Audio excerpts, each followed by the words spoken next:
പൂനെയിലെ പ്രതിശ്രുതവരന്റെ കൊലപാതകത്തിനായി പ്രതികൾ നടത്തിയ ആസൂത്രണത്തിന്റെ ചുരുളഴിച്ച് പോലീസ്. റെസ്റ്റോറന്റിൽ വെച്ചാണ് പ്രതിശ്രുത വധു സിയ ഗോയലും കാമുകൻ ചേതൻ ചൌധരിയും കൊലപാതകത്തിനുള്ള ഗൂഢാലോചന നടത്തിയത്.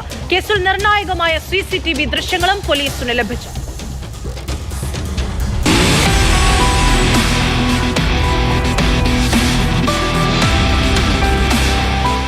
ആഡംബരമായി വിവാഹം നടക്കേണ്ടിയിരുന്ന വീട്ടിലേക്കാണ് കേതന്റെ ചേതനേറ്റ ശരീരം കൊണ്ടുവന്നത്.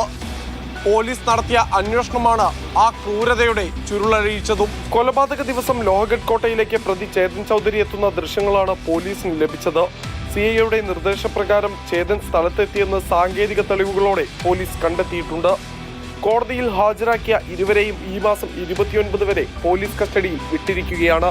മെയ് 31-ന് കേതനൊപ്പം നടത്തിയ ആദ്യ യാത്രയിലാണ് ലോഹഗഡ് കോട്ട കൊലപാതകം നടത്താൻ അനുയോജ്യമായ സ്ഥലമാണെന്ന് സിയ തിരിച്ചറിഞ്ഞത്. തുടർന്ന് കാമുകൻ ചേതനുമായി ഇത് റെസ്റ്റോറന്റിൽ വെച്ച് ചർച്ച ചെയ്തു.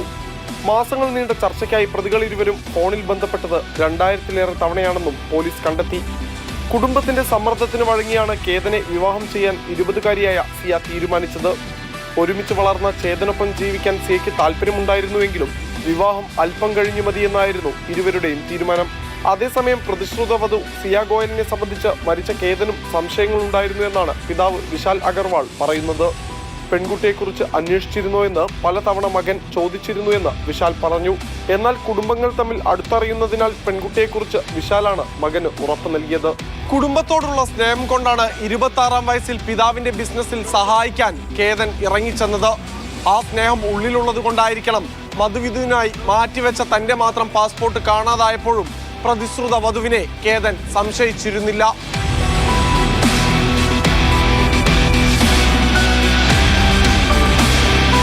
ക്യാമറമാൻ ഷിജു പട്ടുവത്തിനൊപ്പം വിഷ്ണു പ്രസാദ്, മാതൃഭൂമി ന്യൂസ്, ഡൽഹി.